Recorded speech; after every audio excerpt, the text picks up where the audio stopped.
மத்தியானத்துல இருந்து நடக்குதா கேக்குறீங்களா சார்? மத்தியானத்துல இருந்து ஏன் சார் தள்ளுறீங்க? எவ்வளவு வாங்கினீங்க? மத்தியானத்துல இருந்து நடக்குது சார் இது.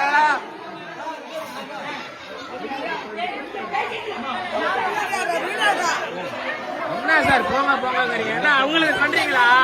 இல்ல அவங்களுக்கு சப்போர்ட் பண்றீங்களா? எவ்வளவு வாங்குனீங்க? எவ்வளவு வாங்குனீங்க சொல்லுங்க. எவ்வளவு வாங்குனீங்க?